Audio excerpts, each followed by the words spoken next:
हवा, आग को ना दे हवा, गर राख मेरा घर हुआ तो तेरा घर देखेगा कौन। बहुत ही काबिल एहतराम इस मुहिम को दिल से जी जान से अपने रुतबे से भी ऊपर जाकर के अमली जामा पहनाने में जो मशगूल है आपके जिला के पुलिस अधीक्षक आदरणीय श्री विजय प्रताप जी,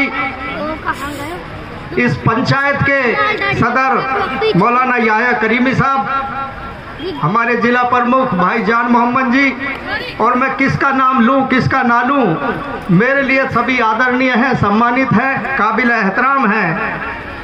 और गांव सिंगार की तमाम सरदारी, नौजवान बच्चों, बहुत ही अफसोस का दिन भी है और एक थोड़ा सा सुकून देने वाला भी है।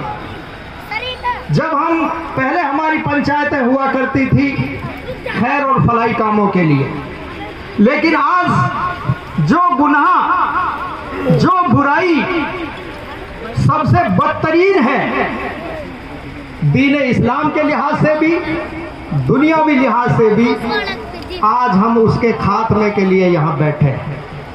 हमारे बुजुर्ग यहाँ बैठे हैं। आज से 20-25 साल पहले मेवात का नाम सरे फहरिस्त में आता था पूरे देश में, जहाँ नशे की मिकदार सबसे कम हुआ करती थी। लेकिन 20-25 साल में ऐसा क्या बदला कि आज हम नशे के साथ साथ दूसरी बुराइयों में सबसे ज्यादा मुनव्विश हैं।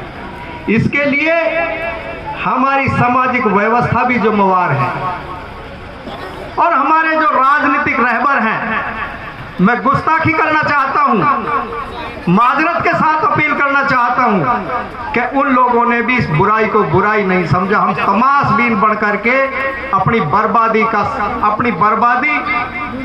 तमाशा अपनी आंखों से देख रहे हैं।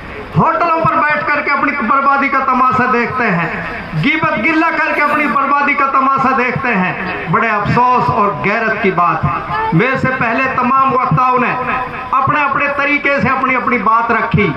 मेवात का जो इतिहास है उसको भी दोहराया भाई आसिफ जी ने, लेकिन मुझे लगता है कि हमारे जो पूर्वज थे, जो इतना बड़ा नाम हमें दे करके गए, इतनी बड़ी शान हमें दे करके गए, चाहे वो हमारे दीनी अकाबिर थे चाहे दुनियावी अकाबिर थे, अगर उनकी रूह कहीं अगर सुन रही होगी, हमारे कारनामों को देख रही होगी, तो वो शर्मिंदा होती होगी कि हमने किन लोगों के लिए कुर्बानियां दी, किन लोगों के लिए अपना संदेश छोड़ा। आज मैं ज्यादा गहराई में ना जाते हुए केवल आपसे एक अपील करना चाहता हूं कि खुदा के वास्ते कि आने वाला वक्त आपका बहुत खराब है। आज से आप तसव्वुर कीजिएगा, जहां 30-35 साल पहले हम जीरो पे थे नशे के एतबार से, आज वहां 100% हम खड़े हुए हैं। इसके नताइज क्या होंगे वो शायद आप तसव्वुर भी नहीं कर पा रहे। आज हमारे मेवात में जितने रिश्तों में बिगाड़ है उसमें 80% नशे का रोल है। जितने एक्सीडेंट सड़क पर हो रहे हैं, बेशकीमती जाने जा रही हैं, उसमें नशे का बहुत बड़ा रोल है।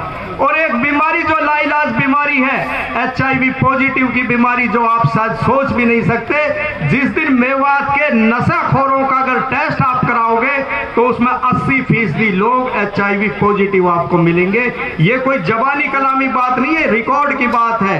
डॉक्टर्स ने चेक कर करके इस रिपोर्ट को दिया है। एक जगह 29 टेस्ट हुए थे नशाखोरों के, उसमें से 22 बच्चे HIV पॉजिटिव पाए गए।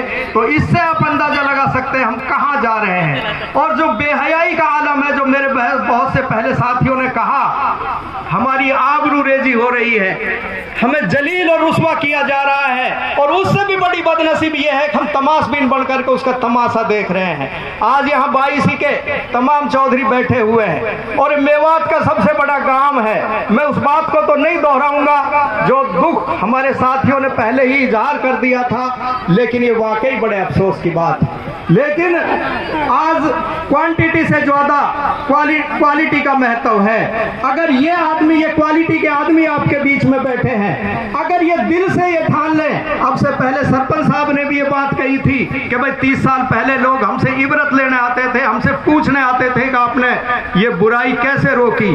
तो आज भी मैं आपसे गुजारिश करना चाहता हूं कि उसी 30 साल के इतिहास को दोबारा दोहराया जाए और आने वाली नस्लों के मुस्तकबिल को बचाया जाए। अगर नस्लें नहीं रहेंगी तो ना तो ये सरपंची रहेगी, न ये एमएलए शिप रहेगी, न एमपी शिप रहेगी, न जिला परिषद शिप रहेगी। यहाँ पर इस कौम का आप निश्चित रूप से पलायन समझ लीजिए। 15-20 साल बाद यहाँ मेव कौम आबाद नहीं मिलेगी आपको। यहाँ राज होगा गुंडों का, यहाँ राज होगा अपने टटलूबाजों का, और यहाँ राज होगा नशा तस्करों का। इज्जतदार आदमी यहाँ से पलायन करने के लिए मजबूर हो जाएगा।